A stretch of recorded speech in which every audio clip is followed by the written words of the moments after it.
the stance on drinking alcohol in general is, people need to be wise in making their decisions. So if you talk about for an average layperson at Christ Community Church, really there's no guidelines. I would say it's determined by wisdom more than by morality. And Jesus, obviously made wine, and the Proverbs talk about drinking wine in a positive light.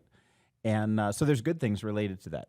Of course, the abuse of wine, drunkenness, is something that is talked about in the Bible as being out of bounds, or if you're breaking the law in order to be able to drink alcohol, so for us that would be underage drinking, that would also be out of bounds.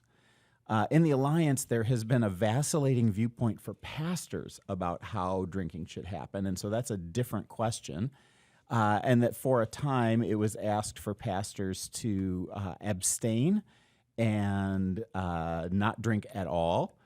And then it was taken off, and then it was put back on. And to be honest, I can't even remember if it's off or if it's on right now. My general practice is I'm not a drinker, but once in a while, if there's a special occasion, I might drink one or two. Well, we have much anticipated answer from There- Casey. Yeah, I want to hear what Casey has to say. Yeah. Well, I think that, for the most part, I would agree with that. I think that there are a lot of people, a lot of Christians in general, who can be prone to, say, okay, if there's a line here that I'm trying not to cross, I'm going to camp out way over here so that I don't even come close to this line this biblical standard that has been set up. And in some ways, I think that you have the freedom to do that. And I think there's a lot of really respectable and important reasons why people choose to not drink alcohol, to not even go close to that line.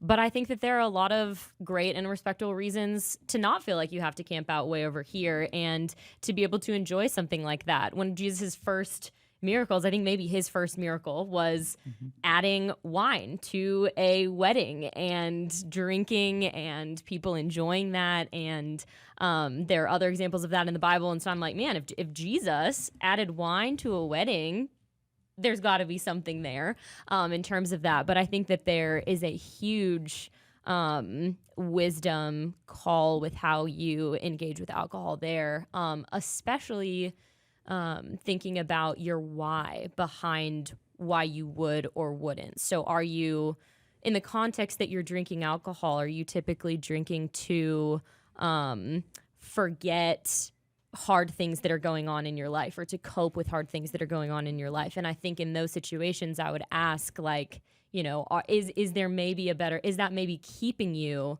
from healthier outputs or keeping you from getting the care that you actually need by covering it up or numbing it with something like alcohol? There are other people who have family genetic history with alcohol abuse and alcoholism who say, I don't want to even find out if that's something that I would be pulled into or tempted towards. And so they say that they will abstain because of that. But in the Bible specifically, I think it's helpful to think, okay, so the Bible says, don't drink to drunkenness. But it's important to, I think, ask and keep in mind why. Why might a good and gracious God who loves us tell us to not drink to the point of drunkenness? Thinking of drunkenness, yes, as a sin, but also why is drunkenness a sin? Mm-hmm. Why is drunkenness something that God has asked his people to stay away from? And you just think about your wisdom ability, your decision-making ability is very